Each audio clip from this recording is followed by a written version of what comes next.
बिस्मिल्लाहिर्रहमानिर्रहीम।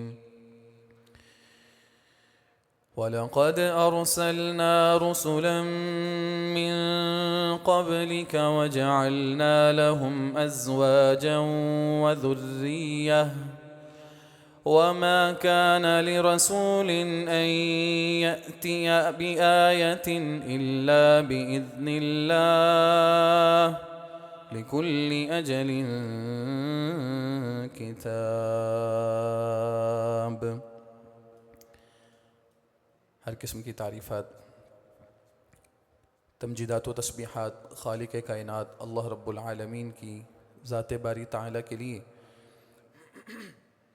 दुरूद व सलाम आक़ाए दो जहाँ इमामुल अंबिया जनाब मुहम्मदुर रसूलुल्लाह सल्लल्लाहु अलैहि वसल्लम की ज़ात मुक़द्दसा और मुतहरा पे।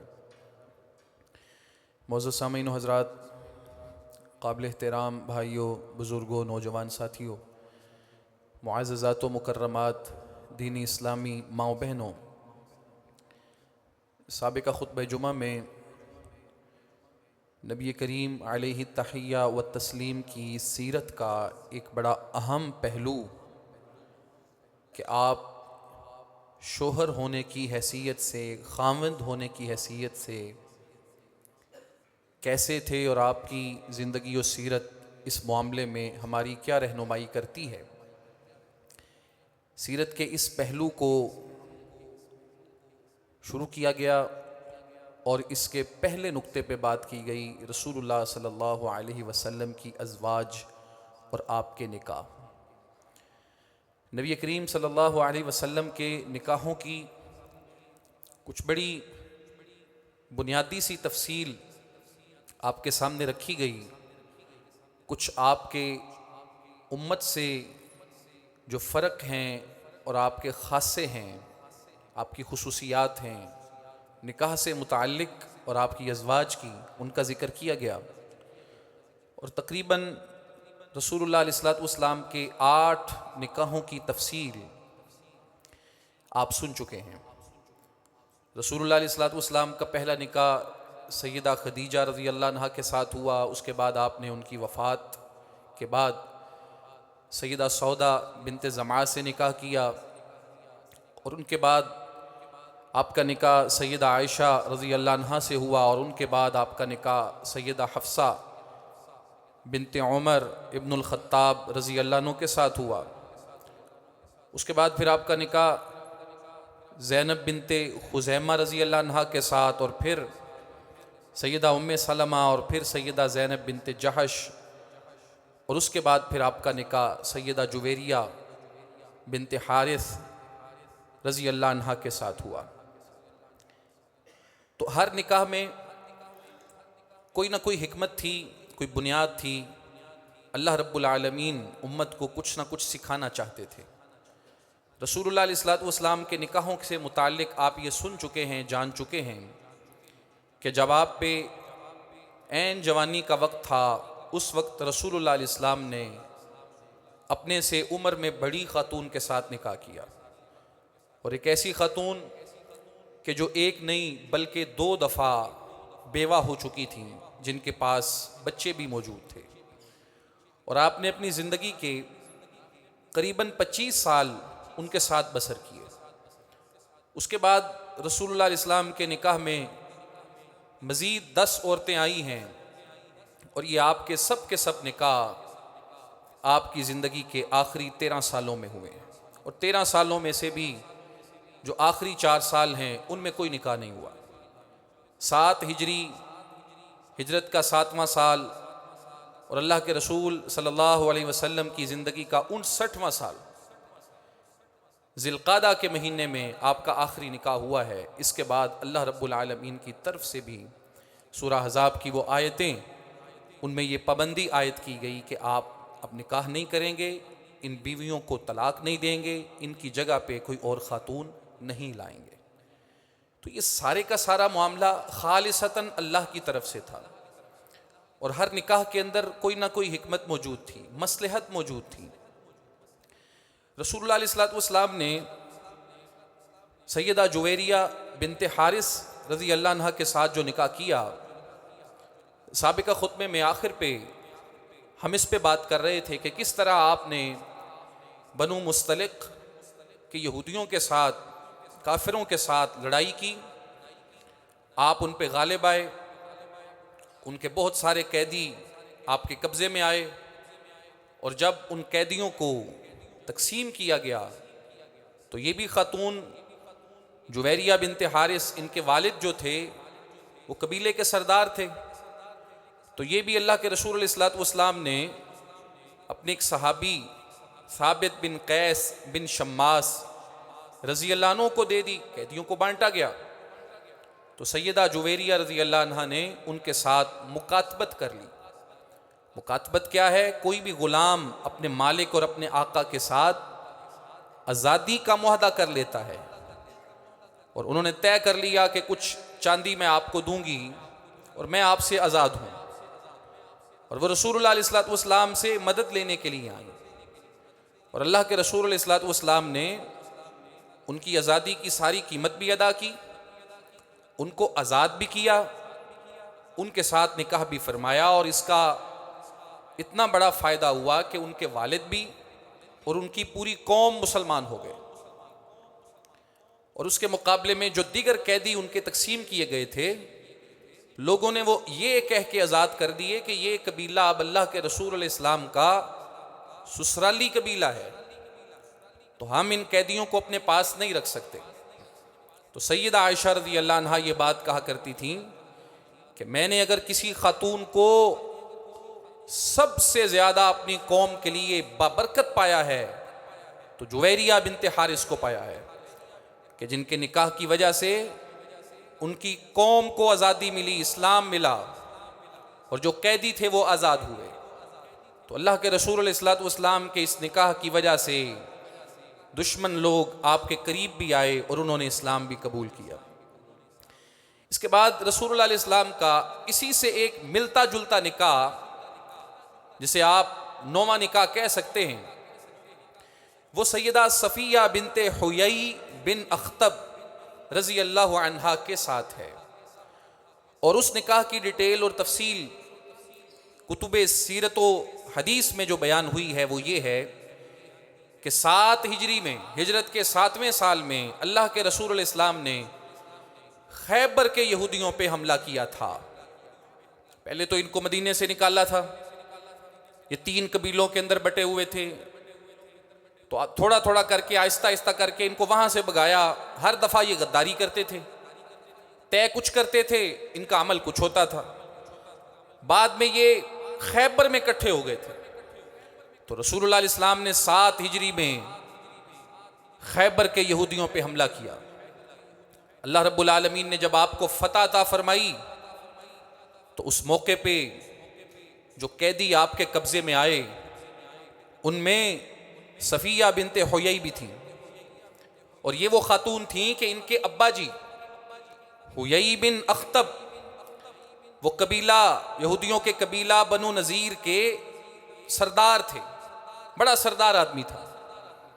तो ये सरदार की बेटी थी, और इनका खामन जो था वो इसी जंग के अंदर मारा गया था। उसका नाम था किनाना बिन रबी अबुल हुकैक, तो वो इसी जंग के अंदर मारा गया। तो ये कैदियों के अंदर आ गई थी, और जब कैदियों में आई तो रसूलुल्लाह अलैहिस्सलातु वस्सलाम ने वहीं पे कैदियों को तकसीम किया। तो आपके एक सहाबी हैं सैयदना दिहिया कल्बी रज़ी अल्लाहु अन्हु, वो आपके पास आए और आके कहने लगे आपने लौंडियाँ, गुलाम सब कुछ तकसीम किया है, मुझे आपने कुछ नहीं दिया। तो रसूलुल्लाह अलैहि सल्लम ने फरमाया कैदी देख लो, तो जो तुम्हें पसंद है वो ले लो। तो उन्होंने कहा जी कि मुझे बतौर लौंडी ये खातून दे दें, तो रसूलुल्लाह अलैहि सल्लम ने दे दी। तो सफ़िया रज़ी अल्लाह अन्हा पहली दफ़ा में इनके पास चली गई। एक शख्स रसूलुल्लाह अलैहि सल्लम के पास आया, उसने आके आपको ख़बर दी और बताया कि ये जो एक लौंडी और ख़ातून सफ़िया बिनते हुयई आपने दहिया कल्बी को दे दी है, आपको मालूम नहीं कि ये तो बड़े सरदार की बीवी है, बेटी है। तो आपने इसको देहिया कल्बी को क्यों दिया है? आपको चाहिए था कि आप इसे अपने पास रखते, और अगर आप इससे निकाह कर लें तो दुश्मन के ऊपर यह बड़ी एक कारी ज़रब लगेगी। तो रसूलुल्लाह अलैहि वसल्लम ने कहा कि जाओ देहिया को बुलाओ और उसे कहो उस खातून को भी साथ लेके आए। वो लेके आए। अल्लाह के रसूल अलैहि सलाम ने उसकी जगह पे उनको और लौंडियां दी। सैयदा सफ़िया रज़ी अल्लाह अन्हा को अपने पास ले लिया और इस मौके पे उनको आज़ाद किया। उन्होंने इस्लाम भी कबूल किया और रसूलुल्लाह अलैहि वसल्लम ने उनकी आज़ादी को उनका हक महर बनाया और ख़ुद उनके साथ निकाह किया। और ये निकाह आपका सफ़र में हुआ, ग़ज़वा खैबर से जब आप वापस आ रहे थे 7 हिजरी में। सैयदा सफ़िया रज़ी अल्लाह अन्हा खुद बयान करती हैं, कहती है कि मैं जब अपने खामन के पास थी तो एक दफ़ा मैंने ख्वाब देखा।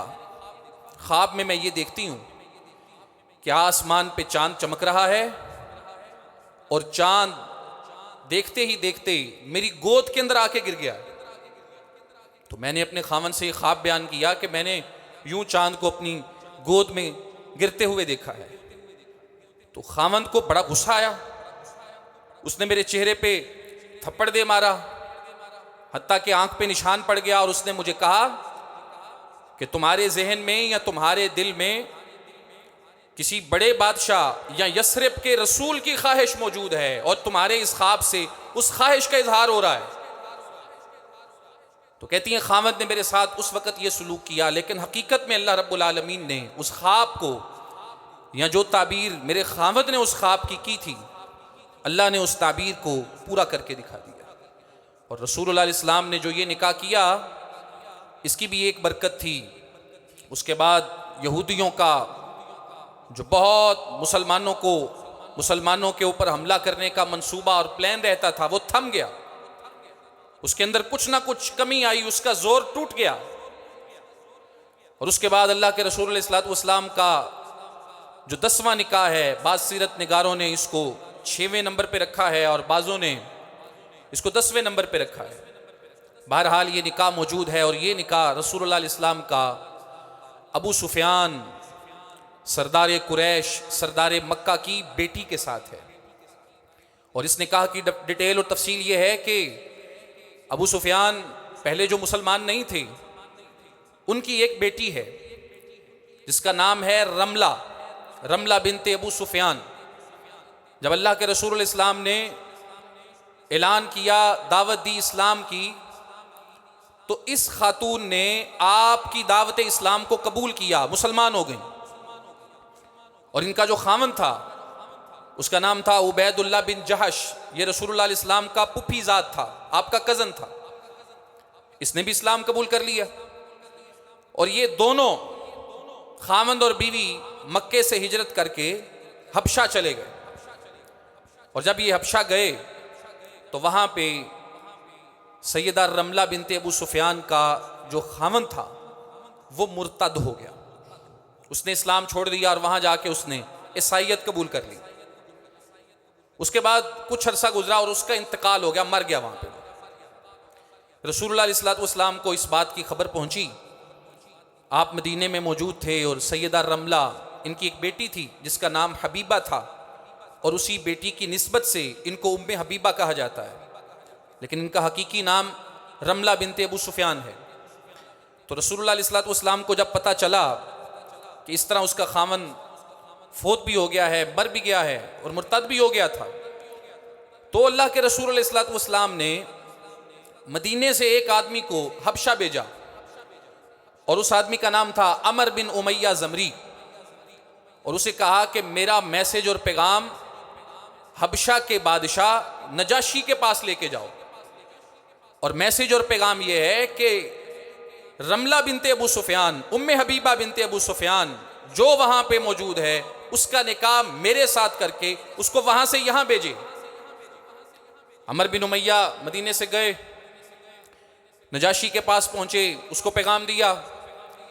उसने बड़ी तकरीम की, बड़ी इज्जत से नवाजा और अपनी एक बड़ी करीबी लौंडी जिसका नाम सीरत निगारों ने अबरहा लिखा है, उसको बुलाया और उसको कहा जाओ रमला बिनते अबू सुफियान के पास, उसको जाके रसूलुल्लाह इस्लाम का पैगाम निकाह दो। तो वो लौंडी निकली और गई सैयदा उम्मे हबीबा के पास और जाके अल्लाह के रसूल इस्लाम का पैगाम निकाह दिया। जब उन्होंने पैगाम निकाह सुना तो वो बहुत खुश हुई। उनके पास उस वक़्त जो जोड़े थे और जो जेवरात पहने हुए थे वो सब उन्होंने उठाए और उस लोंडी को, बशारत और खुशखबरी सुनाने वाली को तोहफे में दे दिए। और खुद बयान करती हैं कि उन दिनों में मुझे अल्लाह रब्बुल आलमीन ने एक ख्वाब दिखाया था और वो ख्वाब ये था कि मुझे कोई उम्मुल मोमिनीन कह के मुखातब कर रहा है। तो जब मैं जागी मुझे बड़ी हैरत हुई कि ये उम्मुल मोमिनीन मुझे क्यों कहा जा रहा है। फिर मुझे याद आया कि उम्मुल मोमिनीन तो अल्लाह के रसूल इस्लाम के अक़्द में आने वाली खातून को कहा जाता है। ये एक इशारा अल्लाह की तरफ से मुझे दिया गया था और जब इस ख्वाब के इशारे को अल्लाह ने हकीकत में बदलना चाहा और मेरे पास नजाशी की लौंडी रसूलुल्लाह का पैगाम निकाल लेके आई, मुझे इस कदर ज्यादा खुशी हुई। जो कुछ मेरे पास उस वक्त था, जो जेवरात मैंने पहने थे या जो कपड़ों के जोड़े मौजूद थे, मैंने वो उठा के उसको तोहफे में दे दिए। और उसके बाद नजाशी ने सैयदा उम्मे हबीबा से कहा कि आप अपना कोई वकील मुकर्रर करके उसको भेजें। यहां पे सैयदा उम्मे हबीबा ने अपने ददयाली रिश्तेदारों में से एक रिश्तेदार वहां पे मौजूद था, खालिद बिन सईद उसका नाम नकल हुआ है, उसको वकील मुकर्रर किया और भेज दिया। नजाशी ने 400 दिनार आपका हकमैर मुकर्रर किया, अपनी तरफ से वो अदा किया। वहां पे एक तकरीब लोगों के खाने का एहतमाम किया और सैयदा उम्मे हबीबा का निकाह रसूलुल्लाह इस्लाम के साथ करके उनको वहां से मदीने की तरफ रवाना कर दिया। और आपके इस निकाह की बरकत ये थी कि जब सैयदा उम्मे हबीबा रजी अल्लाह अन्हा आपके निकाह में आ गई तो इस्लाम के खिलाफ हमेशा अलम लेके निकलने वाला शख्स, जिसके झंडे और अलम के नीचे कुरैश मक्का, मुशरिकीन मक्का और कुफार इकट्ठे हो जाते थे और मुसलमानों के खिलाफ चढ़ाई करने के लिए तैयार हो जाते थे। जब अल्लाह के रसूल इस्लाम ने यह निकाह कर लिया, उसके बाद अबू सुफियान की तरफ से कोई पेशकदमी इस्लाम के खिलाफ नहीं की गई। बल्कि अगले साल जब अल्लाह रब्बुल आलमीन ने मक्का फतह कर दिया तो अबू सुफियान उस वक़्त उनकी बीवी भी इस्लाम कबूल करके मुसलमान हो गए। आपके इस निकाह में भी ये हिकमत थी कि जो दुश्मन थे उनको करीब किया गया, उनकी जो रकाबतें थी उनको ख़त्म किया गया, उनको तोड़ा गया। और उसके बाद 7 हिजरी में ही जिलकादा के महीने में आपने अपनी ज़िंदगी का आखिरी निकाह किया है, 11वां। और इस निकाह की तफसील ये है कि रसूलुल्लाह इस्लाम उम्रा अदा करने के लिए गए थे मक्का में। आप जानते हैं कि 6 हिजरी में भी गए थे, ख्वाब आया था, आप गए थे, लेकिन आपको रोक लिया गया, सुलह हो गई हुदैबिया के मकाम पे। लेकिन यह तय हो गया था कि अगले साल तुम आओगे और आके उम्रा कर लेना। अल्लाह के रसूल इस्लाम 6 के बाद 7 हिजरी को जिलकादा के महीने में उम्रे के लिए गए। इसे उम्रतुल क़ज़ा कहा जाता है। जब आपने वो उम्रा अदा कर लिया, वहां से वापस निकले तो मक्के से तकरीबन 10 मील के फासले पे एक इलाका है, एक जगह है जिसको उस वक़्त की जुबान में सरिफ कहा जाता है, मकाम में सरिफ, और आजकल की जुबान में उसको शराए कहा जाता है। वहां पे जब अल्लाह के रसूल इस्लाम आके रुके तो एक खातून है जिनका नाम है सैयदा मैमूना बिनते हारिस। इनका पहले नाम सैयदा बर्रा था, रसूलुल्लाह ने इनका नाम बर्रा से बदला और मैमूना रखा। यहां पे रसूलुल्लाह अलैहि वसल्लम ने ये 11वां निकाह किया। और अजीब इत्तेफाक ये था कि रसूलुल्लाह अलैहि वसल्लम ने यहां इनसे निकाह किया 61 हिजरी में। ये 7 हिजरी में निकाह हुआ, 61 हिजरी में यही रसूलुल्लाह की ज़ौजा सैयदा मैमूना बिनते हारिस रजी अल्लाह अन्हा, इसी मकाम पे इनका इंतकाल हुआ और इसी मकाम पे इनकी कब्र बनी जहां पे निकाह हुआ था और जहां रसूलुल्लाह अलैहि वसल्लम के साथ इनकी रुखसती हुई थी। तो ये आपका आखिरी निकाह था 11वां, और ये खातून भी वो थीं जो बेवा थीं, और ज़्यादातर ख़वातीन आपके निकाह में आने वाली वो हैं जो बेवा हैं, और एक खातून वो है जिनके बारे में मैंने जिक्र किया था, सैयदा ज़ैनब बिनते जहश, जो मुतल्का हैं। अल्लाह की एक ख़ास हिकमत थी वहाँ पे। अल्लाह रब्बुल आलमीन बताना चाहते थे कि हकीकी नसब में और मुंह बोले नसब में क्या फ़र्क होता है। उस बिना पे सैयदा ज़ैनब के साथ आपका निकाह करवाया गया था। ये आपके 11 निकाह हैं, और इन निकाहों के बाद रसूलुल्लाह अलैहि वसल्लम की मईयत में रहने वाली 2 लोंडियों का बेतौर ख़ास जिक्र मिलता है। एक लोंडी वो है जब रसूलुल्लाह अलैहि वसल्लम ने सुलह हुदैबिया के बाद मुख्तलिफ बादशाहों को खतूत लिखे थे इस्लाम की दावत के लिए, तो आपका एक ख़त मिस्र के बादशाह को भी लिखा गया था, और मिस्र के बादशाह को जब वो ख़त मिला था, उसने ना तो ख़त का कोई जवाब दिया, ना ख़त की कोई तौहीन की, आराम से लिया, पकड़ा और अपने पास संभाल लिया। और उसने रसूलुल्लाह अलैहि वसल्लम को तोहफे भिजवाए, और उन तोहफों में ये जिक्र मिलता है कि 2 लोंडियां उसने रसूलुल्लाह अलैहि वसल्लम को भिजवाई, और एक लोंडी वो थी जिसका नाम था मारिया, और ये सैयदना इस्माइल अलैहिस्सलाम के ख़ानदान से थी। इस एतबार से इनको किब्तिया कहा जाता था। एक ये थी, और एक सीरीन नामी लोंडी थी। ये दोनों मदीने में लाई गई। एक को अल्लाह के रसूल अलैहि सलाम ने अपने पास रखा, और एक को किसी सहाबी को दे दिया। और जो लोंडी रसूलुल्लाह के पास रही हैं उनका नाम सैयदा मारिया किब्तिया है। और यही आपकी वो लोंडी हैं जिनसे अल्लाह रब्बुल आलमीन ने आपको एक बेटा भी दिया, जिस बेटे का नाम इब्राहीम। रसूलुल्लाह अलैहि सलाम खुशी से आए, सुबह के वक्त सहाबा को बताया, रात अल्लाह ने मुझे बेटा दिया है, और मैंने उसका नाम अपने बाप इब्राहीम के नाम पे इब्राहीम रखा है। आप उस बेटे की विलादत पे बड़े खुश थे। 7वीं औलाद थी जो आपके यहाँ हुई थी। इससे पहले 6 औलादें, 2 बेटे, 4 बेटियां सैयदा खदीजा रज़ी अल्लाह अन्हा के बतन से अल्लाह ने आपको अता की। उसके अलावा किसी ज़ौजा से अल्लाह ने आपको औलाद नहीं दी। ये लौंडी सैयदा मारिया किब्तिया हैं, जिनके बतन से अल्लाह ने आपको बेटा इब्राहीम दिया है। लेकिन अल्लाह का इज़्न और हुक्म ये था, ये बच्चा आपका 18 महीने 1.5 साल तक आपके पास जिंदा रहा है, और 1.5 साल के बाद इस बच्चे की आपके हाथों में वफात हो गई, और ये दुनिया में नहीं रहा। और जिस दिन इसकी वफात हुई थी, कुदरती तौर पे अल्लाह की तरफ से उस दिन सूरज को ग्रहण लगा था, और अल्लाह के रसूल अलैहि वसल्लम ने लोगों को नमाज कुसूफ पढ़ाई थी, ग्रहण की नमाज। बाज़ लोगों को बातें करते हुए सुना था, वो कह रहे थे आज रसूलुल्लाह का बेटा फोत हुआ है, इसलिए सूरज को ग्रहण लग गया। तो अल्लाह के रसूल इस्लाम ने जब नमाज पढ़ाई थी तो सहाबा को खुतबा दिया था, और उसमें कहा था, इन्ना शम्सा वल कमरा आयतानी मिन आयातिल्लाह, सूरज और चांद अल्लाह की 2 निशानियां हैं, अल्लाह की निशानियों में से। ला यनकसिफानि लिमौति अहदिन वला हयातिही, इनको ग्रहण न किसी के जिंदा होने से लगता है, न किसी के मरने से लगता है। फ़इज़ा रअयतुमूहु फसल्लू वदउल्लाह वतसद्दक़ू, इनको ग्रहण अल्लाह के इज़्न और हुक्म से लगता है। जब तुम कभी ऐसी चीज़ देखो जो गैर मुतवक्के होती है, तो तुम्हें चाहिए कि अल्लाह के हुजूर कसरत के साथ दुआ भी करो, नमाज भी पढ़ो, सदका भी दो। ये अल्लाह के लश्कर हैं, अल्लाह की निशानियां हैं। दुनिया में अल्लाह रब्बुल आलमीन ने जो निज़ाम कायम किया है, इस निज़ाम के अंदर अगर हम कोई तब्दीली देखते हैं, गैर मुतवक्के सूरत देखते हैं जो हमारे लिए नुकसानदेह हो सकती है, तो करने का काम अल्लाह के हुजूर दुआ करना है। जो तदबीर हम इख्तियार कर सकते हैं, उसके साथ साथ अल्लाह के साथ जुड़ना, ये हमारा फ़र्ज है। पानी भी अल्लाह की मखलूक है, अल्लाह के लश्करों में से एक लश्कर है। ये नफ़ा देता है इंसानों को अल्लाह के इज़्न से, अल्लाह के हुक्म से। नुकसानदेह होता है अल्लाह के इज़्न से, अल्लाह के हुक्म से।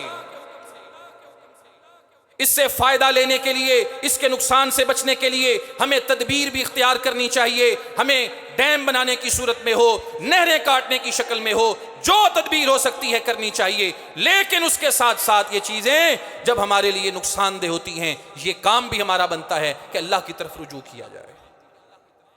पोस्टें करने, हर वक्त न्यूज़ चैनल देखने, इधर उधर की खबरें जानने, पहचानने और शेयर करने से कहीं ज्यादा ये अहम है कि अल्लाह की तरफ रुजू किया जाए। अल्लाह की मखलूक में से कोई चीज अल्लाह के इज़्न के बगैर ना नफामंद होती है ना नुकसानदेह होती है। तो जिस अल्लाह के कंट्रोल में है ये सारी चीजें, उसकी तरफ रुजू करने की जरूरत है। मैं और आप, हम कोई तदबीर तो कर नहीं सकते, हमारे पास कोई इख्तियार तो है नहीं, आवाज बुलंद कर सकते हैं और वो हम कर रहे हैं। रसूलुल्लाह अलैहि वसल्लम ने जो सबक दरस दिया है वो यही है, जब तुम ये गैर मुतवक्के चीजें देखते हो तो अल्लाह की तरफ रुजू करो, नमाज की तरफ ध्यान करो, सदका दो और दुआ करो कसरत के साथ। सोचने और देखने की बात यह है, सलाब देखने के लिए रावी पे पूरी दुनिया पहुंची हुई है, मस्जिद में नमाज पढ़ने के लिए कितने आए? ये देख के, ये सोच के कि ये पानी मेरे घर में भी आ सकता है। बड़े बड़े पत्थर लेके आया सवात में, बुनेर में, घरों के घर तबाह भी हुए, डूबे भी। अल्लाह रब्बुल आलमीन के इज़्न के बगैर तो ये मुमकिन नहीं है। तो भाई सोचने और देखने की बात ये है, अल्लाह से कितना मांगा है? वो अल्लाह ही तो है। जब जनाब नूह अलैहिस्सलाम की कौम को डुबोना था, उसने कश्ती में बिठाया उनको, उनके मानने वालों को, और उसने कहा हत्ता इदा जा अमरुना वफारत तन्नूर, हमने जमीन से, तन्नूर से, तंदूर से पानी का चश्मा एक निकाला, आसमां से पानी गिराया, बारिश बरसी, जमीन से पानी निकला, बड़ा सैलाब वहां पे आ गया। और जब हमने ना मानने वालों को, ना फरमानों काफिरों को तबाह किया, गरक किया, डबो दिया, वकीला या अर्जुबलाई माअकी व या समाउ अकली, अल्लाह कहते हैं हमने जमीन को कहा था, ए जमीन जितना पानी तेरे ऊपर है इसको अपने अंदर ले जा। वो अल्लाह आज भी ये कह सकता है जमीन के, कि जमीन के ऊपर का पानी वो अपने इज़्न और अपने हुक्म के साथ जमीन के नीचे कर दे। वया समाउ अकली, वो कहता है हमने कहा है आसमान थम जा, वगीज़ल मा वकुज़ियल अम्र, सारा पानी हमने उतार दिया, जो हमारा फैसला था वह पूरा हो गया। वस्तवत अलल जूदी, और जिस कश्ती में जनाबे नूह सवार थे वो आके जूदी पहाड़ पे लग गई। वकील बुअदल लिल कौमिज़ ज़ालिमीन, और हमारी तरफ से ये ऐलान हुआ जो जालिम लोग थे, जालिम कौम थी, उनके लिए अल्लाह की रहमत से दूरी हो, उन पे फटकार हो। ये पानी और ये सिलसिले सारे अल्लाह के बनाए हुए, ये अल्लाह के कंट्रोल में हैं। मेरा और आपका करने का काम अल्लाह की तरफ रुजू करना है, सिर्फ खबरें सुनना सुनाना नहीं है। अल्लाह अकबर। तो रसूलुल्लाह अलैहि वसल्लम के निकाह की बात, सैयदा मारिया किप्तिया से अल्लाह ने आपको औलाद दी, इब्राहिम आपके बेटे, उनके इंतकाल, और वहां पे सूरज ग्रहण और रसूलुल्लाह का खुतबा, और आपका ये सबक कि ये अल्लाह की निशानियां हैं। जब तुम ऐसी चीजें देखते हो तो अल्लाह की तरफ रुजू करो। और आपकी एक दूसरी लोंडी, वो जब आपने बनु कुरैजा के साथ लड़ाई की, ये जो मदीने के अंदर ही आबाद थे यहूदियों का कबीला, तो उस वक्त जो कैदी बन के आए थे उसमें एक खातून थी जिसका नाम सीरत निगारों ने रेहाना बिनते जैद लिखा है। और ये खातून आपके पास आई हैं 5 हिजरी में, और 10 हिजरी में इनका इंतकाल हो गया है। और इससे पहले जो आपकी लोंडी सैयदा मारिया किप्तिया हैं वो 6 हिजरी में आई हैं, और रसूलुल्लाह की वफात के तकरीबन 5 साल के बाद 16 हिजरी में उनका इंतकाल हो जाता है। ये अल्लाह के रसूल अलैहि वसल्लम की 11 अज़वाज और 2 लोंडियों की तफसील है, डिटेल है। और आपके इन निकाहों के ऊपर एतराज करने वाले यहूदी भी थे, आपके मुखालिफ भी थे, उनकी तरफ से ची बची हो रहा था उनको, ये क्या है, ये पैगंबर कैसा है जिसके पास अज़वाज भी हैं। मुशरिकीन मक्का को भी इस तरह के एतराज़ात थे। अल्लाह ने कुरान की आयतें उतारी, वलक़द अरसलना रुसुलन मिन क़ब्लिक। अगर आज यहूदियों का एतराज है, ईसाइयों को एतराज है, मुशरिकीन मक्का को एतराज है, तो ऐ पैगंबर इनको बताएं, वलक़द अरसलना रुसुलन मिन क़ब्लिक, हमने आपसे पहले कई रसूल भेजे, वजअलना लहुम अज़वाजन व ज़ुर्रिया, हमने उनको बीवियां भी दी, उनको औलादें भी दी। अगर आज मुशरिकीन मक्का जनाब इब्राहिम को मानते हैं, ईसाई ईसा और उनसे पहले नबियों को मानते हैं, और यहूदी जनाब मूसा और उनसे पहले पैगंबरों को मानते हैं, तो इनको पता होना चाहिए उनकी बीवियां भी थी, उनकी औलादें भी थी, बावजूद इसके कि वो अल्लाह के रसूल थे। इसलिए अल्लाह के रसूल अलैहि वसल्लम की अगर अज़वाज हैं, औलाद हैं, तो पहले रसूलों की भी ऐसे ही थी। मुशरिकीन मक्का का एक तो इतराज़ ये था ना कि अगर आप रसूल हैं तो आपकी औलाद क्यों और आपकी बीवियां क्यों? तो अल्लाह ने जवाब दिया, इस वजह से पहले रसूलों की भी ऐसे ही थी। जनाब इब्राहीम अलैहिस्सलाम की 2 बीवियों का जिक्र, उसके अलावा अगर आप बाइबल पढ़ेंगे तो उसमें 3 बीवियों का जिक्र, जनाब मूसा की बेशुमार लातादाद बीवियों का जिक्र, जनाब सुलेमान अलैहिस्सलाम की 100 बीवियों का जिक्र तो सही बुखारी में मौजूद है। तो अल्लाह ने कहा पहले नबियों की भी बीवियां थी। तो एक तो बात यह समझाई कि भाई बीवी होना ये कोई इंसान की बुराई नहीं है कि उसने निकाह किया हुआ है, ये कोई बुराई नहीं है, बल्कि निकाह ना करना बुराई है। और दूसरी बात यह भी समझाई कि रसूलुल्लाह के निकाह में 1 से ज्यादा बीवियां हैं, तअद्दुद अज़वाज, 1 से ज्यादा बीवियां। यह भी समझाया कि 1 से ज्यादा बीवियां रखना यह भी कोई बुराई नहीं है। हाँ, लिमिट्स बताई हैं, उम्मत के लिए, पैगंबर के लिए जो फर्क है वो वाजे किया कि जो उम्मती है उसके निकाह में एक वक्त में ज्यादा से ज्यादा 4 खवातीन आ सकती हैं। जो पैगंबर है अल्लाह ने एक वक्त में खुली इजाजत दी, उसके बाद पाबंदी लगाई। लेकिन ये बता दिया कि रसूलुल्लाह अलैहि वसल्लम ने निकाह किया है, निकाह बुरी चीज नहीं। और 1 से ज्यादा निकाह किए, 1 से ज्यादा निकाह करना भी कोई बुरी चीज नहीं। हाँ, अल्लाह ने उम्मतियों के लिए, इंसानों के लिए, आम लोगों के लिए ये जरूर कहा। कुरान मजीद की वो आयतें पूरी ये हैं कि अगर तुम डरते हो इस बात से, फ़इन खिफ्तुम अल्ला तादिलू, कि तुम अदल नहीं कर सकोगे, फवाहिदतन औ मा मलकत ऐमानुकुम, तो सिर्फ एक बीवी पे इक्तिफा करो या जो तुम्हारी लोंडियां बनेंगी। ज़ालिका अदना अल्ला ताउलू, अगर इस बात पे अमल करोगे तो किसी पे जुल्म करने वाले नहीं ठहरोगे। लेकिन अगर इस्तिताअत, बिसात, जिस्मानी, माली, ज़हनी मौजूद है, ताकत है, तो अल्लाह कहता है 2, 3, 4 तक निकाह करने की अल्लाह तुम्हें इजाज़त देता है।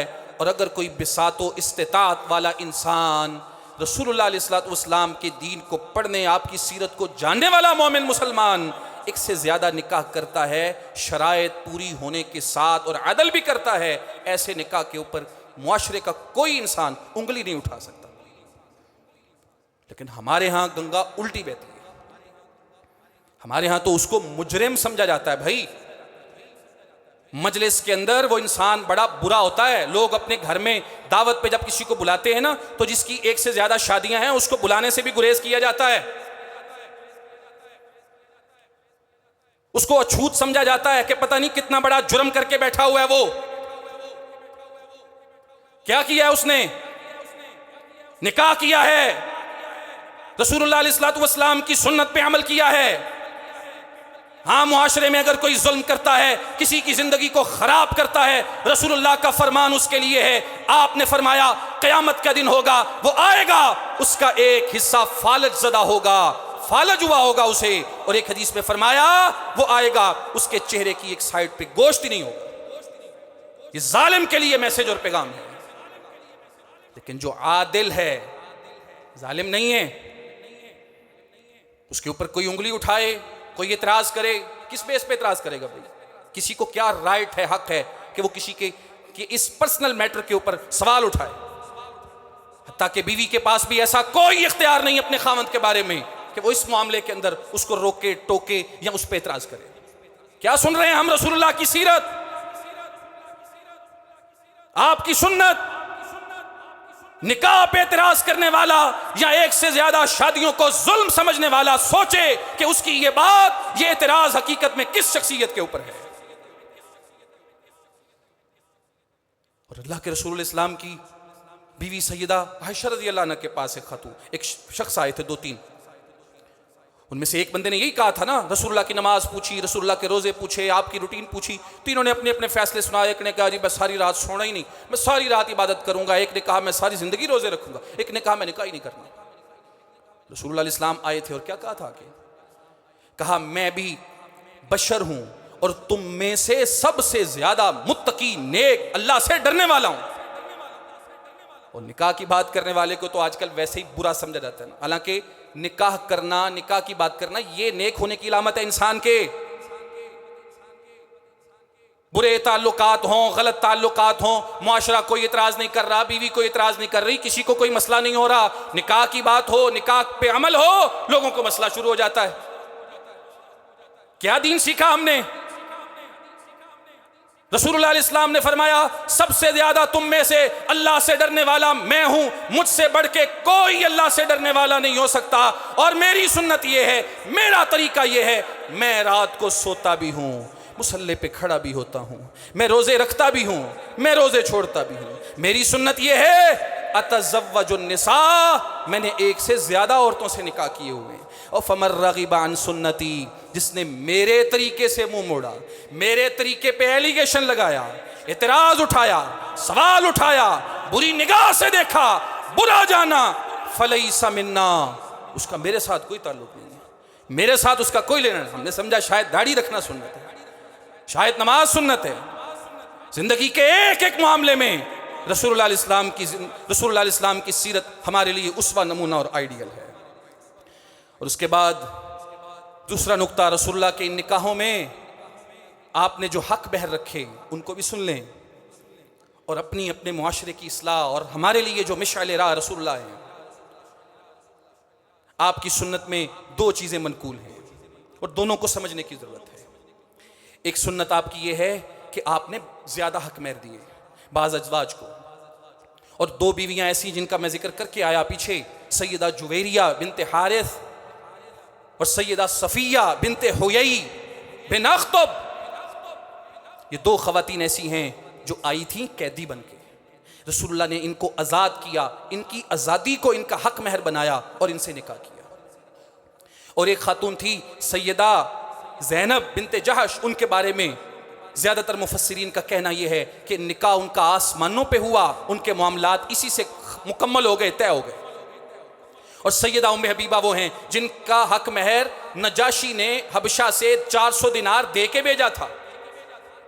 उसके अलावा जो रसूलुल्लाह इस्लाम की अज़वाज हैं, आपके बारे में अहदीस में मनकूल है कि आपने ज़्यादातर औरतों को, एक बीवी को 12.5 उकिये चांदी हक महर में दी है। 12.5 उकिये चांदी, और एक उकिया चांदी का, एक उकिया जब आप कहते हैं एक उकिया तो इसका मतलब होता है 40 दिरहम, और जब आप बोलते हैं 12.5 उकिया तो इसका मतलब यह है कि रसूलुल्लाह इस्लाम ने एक बीवी को 500 दिरहम हक महर के तौर पे दिया है। और यह निकाह का एक अहम तरीन जुज़ है। और अगर आप 500 दिरहमों को, दिरहम चांदी का सिक्का होता है, अगर आप इसे अपने करेंसी के अंदर कन्वर्ट करना चाहते हैं और जानना चाहते हैं कि हमारी करेंसी जो रुपए की है उसमें ये कितनी रकम बनती है, तो अगर आप इसका हिसाब लगाएंगे तो यूं लगाएं, 1 दिरहम चांदी का सिक्का है और इस चांदी के सिक्के का वजन होता है 3 ग्राम से कुछ ज्यादा, 3.061, 3 ग्राम 61 मिलीग्राम, ये चांदी के सिक्के का ग्रामों में वजन है। और जब आप इन 500 दिरहमों को लेते हैं तो ये 1530 ग्राम चांदी बनती है, 1.5 किलो से थोड़ी ज्यादा चांदी। और अगर आप इसको 10 ग्राम वाले तोले के अंदर शिफ्ट करते हैं तो ये टोटल चांदी 153 तोला बनती है। और अगर आप इसको आजकल के हिसाब पे लेके आते हैं, चांदी का रेट 3500 तोला के करीब करीब है, तो ये कुल रकम 153 तोले चांदी की रसूलुल्लाह इस्लाम ने जो हक महर के तौर पे दी है वो 5,40,000 कुछ रुपए बनती है। ये रसूलुल्लाह इस्लाम का हक महर था जो आपने अपनी एक बीवी को दिया है। ज्यादातर को ये हक महर आपने दिए हैं। और उसके अलावा रसूलुल्लाह की सीरत और सुन्नत ये भी है कि खातून मस्जिद नबवी में उठती है और कहती है, अल्लाह के रसूल, मैं अपने आप को आपके लिए हिबा करती हूँ, आप मुझे कबूल करें, मेरे साथ निकाह करें। अल्लाह के रसूल इस्लाम खामोश थे। दूसरी तीसरी दफ़ा जब बात हुई, रसूलुल्लाह खामोश थे, तो एक बंदा उठा जी, उसने कहा जी मेरा इससे निकाह करवा दें। तो रसूलुल्लाह ने उसको कहा, इल्तमिस वलो खातमम मिन हदीद, बताओ क्या तेरे पास हक महर है देने के लिए। इसका मतलब है निकाह के जो बुनियादी बेसिक अखराजात हैं या बुनियादी जो चीज़ें हैं उनमें एक हक महर है। तो उसने कहा जी हाँ जी है हक महर। कहा क्या है? उसने चादर दिखाई। उसने कहा ये आधी मेरी आधी इसकी। तो रसूलुल्लाह ने कहा ना तेरे काम की रहेगी ना इसके काम की। इल्तमिस वलौ खातमम मिन हदीद, जाओ हक महर के लिए कुछ लेके आओ, चाहे चांदी की एक, लोहे की एक अंगूठी भी मिले, हदीद के लफ्ज़ हैं, लोहे की एक अंगूठी भी मिले वो भी ले आओ, उसके जरिए तुम्हारा निकाह कर दूंगा। और इसमें लफ्ज़ हैं, तफसीली रिवायत है, वो गया आया, उसने कहा जी कि कुछ नहीं है मेरे पास, और करना क्या चाहता है, निकाह। तो अल्लाह के रसूल इस्लाम ने बिल आखिर उसको ये पूछा था कि क्या तुम्हें कुरान याद है? उसने कहा जी फलां सूरत फलां सूरत फलां सूरत मुझे याद है। तो रसूलुल्लाह इस्लाम ने फरमाया मैं तुम्हारा निकाह इस औरत के साथ किए देता हूं, और हक महर ये है कि जो ये सूरतें तुम्हें याद हैं, निकाह के बाद इस औरत को ये सूरतें याद करवा देना, ये तुम्हारा हक महर अदा हो जाएगा। अल्लाह के रसूल इस्लाम दुनिया में आए थे आसानियां तकसीम करने के लिए, आसानियां बांटने के लिए। जहां अल्लाह ने आपको वुसअत दी वहां आपने 5.5 लाख रुपए आज के हिसाब से हक महर भी दिए। और जहां पे एक माड़ा बंदा आ गया है तो रसूलुल्लाह अलैहि वसल्लम ने सिर्फ सूरतें याद करवाना, इसी को हक महर बनाया और इसी पे निकाह कर दिया। हमारे यहाँ जो लोगों में एक इफरात व तफरीत है ना इस मामले के अंदर कि जी वो शरी हक महर कितना होता है, शरी तो शरी सुन लें, जिसके पास इस्तिताअत है और सुन्नत पे अमल करना चाहता है तो शरी ये है जो मैंने बताया रसूलुल्लाह ने अपनी अज़वाज को दिया है। और हाँ जिसके पास इस्तिताअत नहीं है वो अपनी इस्तिताअत बिसात के मुताबिक जो दे देगा वो ही शरी है। हमारे यहाँ जो शरी की एक मिकदार बना दी गई, लोगों ने 10 दिरहम बनाई है, वो लोगों की खुद साख्ता है। दीन में शरी यही है कि आप ये फैसला फरीकैन पे छोड़ दें, खामन बीवी पे छोड़ दें या उनके खानदानों पे छोड़ दें, अपनी बिसात के मुताबिक इसको हल कर लें, ये शरी है। और रसूलुल्लाह इस्लाम के ये निकाह जो आपने सुने 11, इनमें एक बड़ा अहम नुक्ता आपके इन निकाहों की तकरीबात के हवाले से है। इख्तिसार के साथ 2-3 चीज़ें मैं अर्ज़ किए देता हूँ, जो बातें आज हो गई ठीक है, जो रह गई वो अगले खुतबे में कर लेंगे। रसूलुल्लाह इस्लाम के इन निकाहों में और इनकी तकरीबात में एक जो बड़ा बुनियादी उसूल आपने हमें सिखाया, पहले वो सुन लें। आपने फरमाया खैरुन निकाही ऐसरुहा मऊनतन, लोगों बेहतरीन निकाह, बाबरकत निकाह वो होता है जिसकी वजह से इंसान पे ज़्यादा मशक्क़त नहीं आती, जो खर्चे के एतबार से, जो साजो सामान के एतबार से, अखराजात के एतबार से मुनासिब और आसान होता है। रसूलुल्लाह फरमाते हैं वो निकाह बरकत वाला होता है, खैर वाला होता है। ये आपने उसूल बता दिया, और उसूल बताने के बाद कुछ चीज़ों को लाजिम कर दिया जैसा कि हक महर है, लेकिन हक महर में भी ये बता दिया कि ये आपकी सवाबदीद पे है, आपकी इस्तिताअत व बिसात के मुताबिक है। उसके बाद जो दूसरी चीज़ बताई वो क्या था, दूल्हे के लिए, निकाह करने वाले मर्द के लिए निकाह के बाद वो वलीमा करे, और ये निकाह की अहम तरीन तकरीब है दावत वलीमा, और यही एक बुनियादी तकरीब है जो दूल्हे के लिए रसूलुल्लाह अलैहि वसल्लम ने हुक्म दी, तरगीब दी और बाज़ जावियों से इसको ज़रूरी करार दिया। उसके अलावा जो कुछ भी है जो हमने अपनी मर्जी से इधर उधर की चीज़ें ऐड की हुई हैं वो हमारी अपनी तरफ से शामिल कर दें।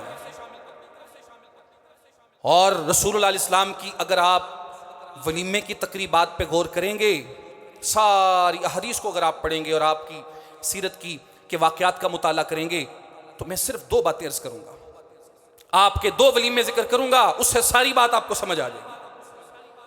अल्लाह के रसूल इस्लाम का एक वलीमा वो था जिसमें खाने पीने हत्ता के मीठे का, स्वीट डिश का भी बड़ा एहतमाम था, और एक वलीमा वो था जो बड़ा सादगी के साथ हुआ। दोनों मिसालें अहादीस के अंदर मौजूद हैं। पहला वलीमा उसकी मिसाल सही बुखारी की हदीस में है, और ये आपका वो निकाह था जो सैयदा ज़ैनब बिनते जहश के साथ हुआ, जो अल्लाह ने आसमानों पे आपका निकाह किया।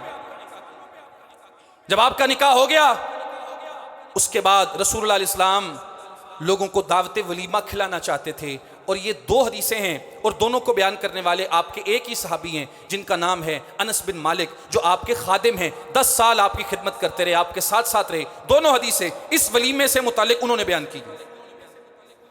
और कहते हैं उस दिन जिस दिन आपका वलीमा था, अल्लाह के रसूल अलैहिस्सलातु वस्सलाम ने रोटी और सालन का बंदोबस्त किया था। और बाज़ रिवायात में अल्फाज हैं, सालन के अंदर रसूलुल्लाह अलैहि सल्लम ने बकरी ज़बा करवाई थी, वो पकाया गया था सालन। और कहती हैं रोटी और सालन का बंदोबस्त आपकी तरफ से था। और मैं अभी अपने घर में था, मेरी माँ जिनका नाम उम्मे सुलैम था, जिन्होंने मुझे रसूलुल्लाह की खिदमत पे वक्फ किया था, वो मुझे कहने लगी, बेटा अनस, अल्लाह के रसूल अलैहिस्सलातु वस्सलाम ने शादी की है, निकाह किया है, लौ अहदैना इला रसूलिल्लाहि सल्लल्लाहु अलैहि वसल्लम हदीयतन, मेरा दिल करता है कि हम कोई चीज़ अल्लाह के रसूल को गिफ्ट करें, तोहफे में दें। किसी का निकाह हुआ है, खुशी का मौका है, उसके लिए आप उसको तोहफा देना चाहते हैं, ज़रूर दें। लेकिन हदीसें पढ़ के देख लें, तोहफा देने वाला या लेने वाला कहीं पे वहां पे कापी किताब कलम किताब लेके कोई नहीं बैठा हुआ था जो नोट कर रहा था, फुला ने दिया है, इतना दिया है और वापसी इतने की होगी। ये जाहिलियत के रसूम और रवाज हमारे मुआशरों में पता नहीं कहां से आ गए। जिस दीन को हमने सीखा और पढ़ा, जिस पैगंबर का हमने कलमा पढ़ा, जिसको पैगंबर रसूल उस्वा नमूना आइडियल जाना, उनकी सुन्नत में ऐसी कोई चीज नहीं। तोहफा है और उसमें यह भी नहीं कि उम्मे सुलैम तोहफा तैयार कर रही हैं और बाकी मेहमान कुछ भी नहीं लेके आए और ये इतराज आया हो तो ये खाली आती आ गए। आजकल तो दावतों के ऊपर भी बिजनेस हो रहा होता है ना, बिजनेस पॉइंट ऑफ व्यू से हर चीज को हम देखते हैं, इसका बदला क्या मिलेगा। कोई काम अल्लाह के लिए हमारा होता ही नहीं। हर काम में अकीके की दावत हो, वलीमे की दावत हो, कोई और खुशी की दावत हो, उसमें यही देखा जाता है कौन आया है, क्या लेके आया है, कितने अफराद लेके आया है, किसी का आना किसी का जाना, बस ये चीज नोट की जाती है, इसके अलावा और कुछ नहीं देखा जाता। जो ज्यादा बड़ी रकम लेके आया, ज्यादा बड़ा पैकेट देके जाता है, उसे प्रोटोकॉल भी उसके मुताबिक मिलता है, और जो खाली हाथ आता है उसकी इज्जत भी उसी हिसाब से की जाती है। ये तलख हकायक हैं जो मेरे आपके मुआशरे में होते हैं। और एक इंतहा पसंदी ये है कि भाई गिफ्ट देना ही नहीं, तोहफा देना ही नहीं, ये भी इंतहा पसंदी है। रसूलुल्लाह अलैहिस्सलातु वस्सलाम की सहाबिया हैं, बल्कि बाज़ रिवायात के मुताबिक इनके साथ आपका रज़ात का ताल्लुक भी है। उम्मे सुलैम अनस को कहती हैं, ए अनस बेटा, मेरा दिल करता है रसूलुल्लाह ने निकाह किया है, कोई आपको गिफ्ट भेजा जाए। तो मैंने कहा बिल्कुल अम्मा जी ज़रूर गिफ्ट भेजें। तो कहती हैं माँ ने 3 चीज़ें, खजूरें, पनीर और घी, इनको इकट्ठा किया, मिलाया और मिला के एक बड़े बर्तन के अंदर इनका एक बेहतरीन हलवा तैयार किया और मुझे कहा जाओ रसूलुल्लाह को देखे आओ, ये आपके लिए गिफ्ट है। कहते मैं निकला घर से, अल्लाह के रसूल के पास जाके ये तोहफा दिया। जब आपने देखा तो मुझे कहने लगे, ए अनस ज़ाहा, इसको यहाँ पे रख दो। मैंने रख दिया। वहाँ पे गोश्त का, सालन का, वहाँ पे रोटी का इंतज़ाम भी मौजूद था। फिर अल्लाह के रसूल मुझे कहने लगे, ए अनस घर से निकलो, जाओ, नाम लिए, बंदों के नाम लिए, फलां को फलां को फलां को बुला के लाओ। और मजीद कहा, वदउली मल्लकीता, रस्ते में तुझे जो मिलेगा, जिससे मुलाकात होगी, उसे भी ले आओ। कैसा कमाल दर्जे का वलीमा था, कैसी दावत थी। नाम भी लिए, फलां फलां को लाना है, और यह भी कह दिया रस्ते में जो मिले उसे ले आओ। कहते मैं निकला, जिस जिसका नाम लिया था पहुंचा, एक एक के दरवाजे पे बुलाया, जो जो मिलता गया कहता गया। और जब मैं वापस आया, मैं वर्ताए हैरत में डूब गया। मेरे आने से पहले पहले रसूलुल्लाह का घर बंदों से, लोगों से भर चुका था, मेहमान सब आ चुके थे, रश लगा हुआ था वहां पे। घर में जगह थोड़ी थी। कहते हैं अल्लाह के रसूल अलैहिस्सलातु वस्सलाम को मैंने देखा, मैं अंदर गया तो आपने सबसे पहले वो जो बर्तन में लेके आया था, जिसमें मेरी माँ ने खजूर, घी और पनीर का हलवा तैयार किया था, रसूलुल्लाह ने वो बर्तन उठाया और मैंने देखा। अनस कहते हैं, बुखारी की रिवायत, मैंने देखा अल्लाह के रसूल अलैहि सलाम ने अपने दोनों बरकत वाले हाथ उस बर्तन के ऊपर रखे।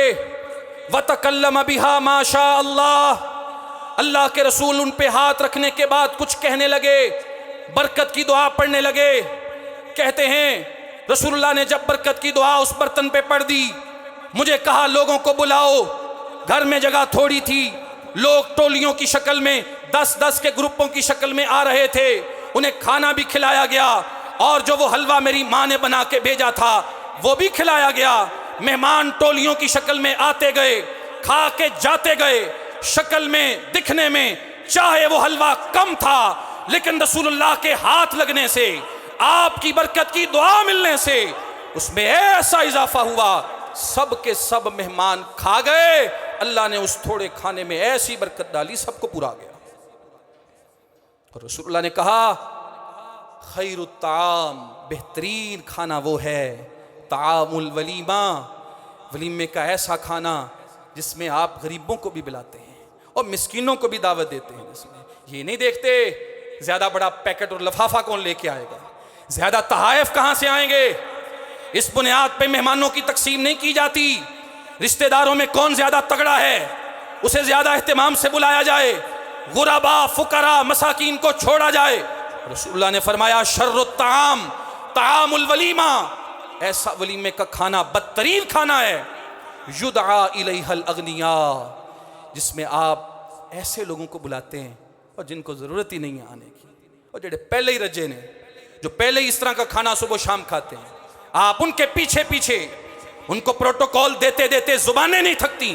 रसूलुल्लाह ने कहा बदतरीन खाना, बदतरीन दावत, जिसमें अमीरों गनी लोगों को बुलाया जाए, वयुत्रकुल मसाकीन वल फुकरा, फ़कीरों और मिस्कीनों को छोड़ दिया जाए, उनको ना बुलाया जाए।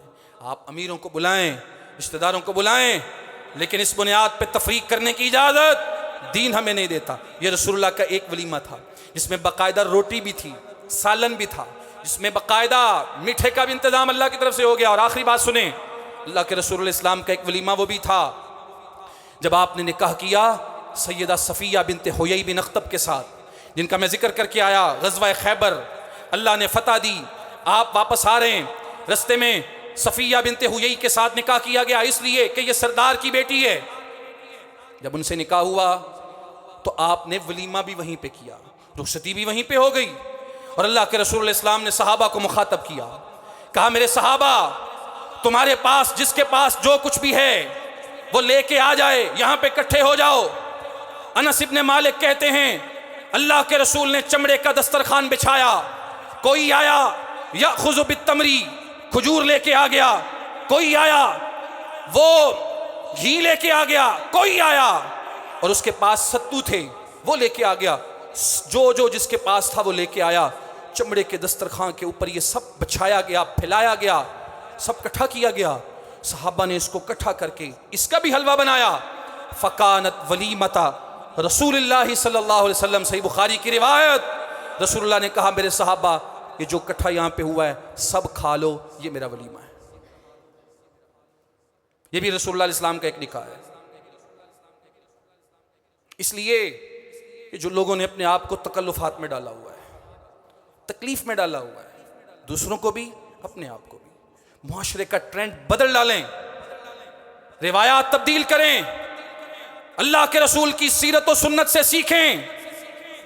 रसूलुल्लाह की सीरत सिर्फ नमाज नहीं, रफ़ल दैन, हाँ सुन्नत है भाई है, ये भी सुन्नत है। इसे किसने अपनाना, इसे कौन इख्तियार करेगा?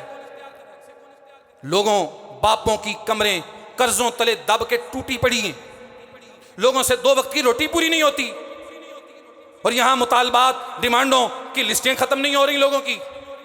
रसूलुल्लाह अलैहि वसल्लम की सुन्नत में ऐसी सहूलत और आसानी दे दी गई है कि आपके पास इस्तिताअत और बिसात है, अल्लाह ने आपको दिया है, बेहतरीन खिलाएं, कोई रोकने वाला नहीं आपको।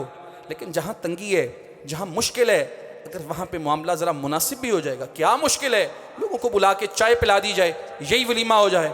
और एक बड़ी बात इसी के साथ ऐड कर लें, कोई बंदा वहाँ पे ऐसा नहीं था रसूलुल्लाह अलैहि वसल्लम के मदीने में, आपके शहर में, जिसने इतराज़ किया हो आके जी मैनू नहीं बुलाया, आपने शादी की है मैनू दसिया नहीं, कोई बंदा भी ऐसा नहीं था। भाई उसका पर्सनल ज़ाती मसला है, वो निकाह करता है, शादी करता है, वो नहीं आपको बताना चाहता क्या मसला आपको, वो आपको नहीं बुलाना चाहता। इससे क्या होता है? अनस को कहा जड़ा मिलता है ले आ, मुमकिन है कोई ऐसा भी हो जो ना मिला हो, रह गया हो। अब्दुर्रहमान इब्ने औफ आए, निशान लगा हुआ है खुशबू का, पूछा ये किसका है? कहा जी निकाह कर लिया। निकाह अब्दुर्रहमान इब्ने औफ ने किया, रसूलुल्लाह को पता ही नहीं। तो ये कोई ऐसी मुश्किल चीज़ें नहीं हैं जो हमारे मुआशरे ने बना दी हैं। रसूलुल्लाह अलैहि वसल्लम एक शोहर होने के एतबार से और निकाह करने के एतबार से आसानियाँ फैलाने वाले थे, आसानियाँ करने वाले थे। अल्लाह से दुआ है हकीकी मानों में पैगम्बर की सीरत का एक एक बाब और एक एक जुज़ अपनाने की तौफीक अता फरमाए। अल्लाह के रसूल अलैहि सल्लम के निकाहों में आपकी भी मज़ीद तकरीबात पे बात अभी बाकी है। इंशाअल्लाह आइंदा खुतबा यहीं से शुरू करेंगे और उसके साथ साथ इसी मौजू के तीसरे नुक्ते की तरफ चलेंगे। रसूलुल्लाह इस्लाम शोहर होने की हैसियत से कैसे थे।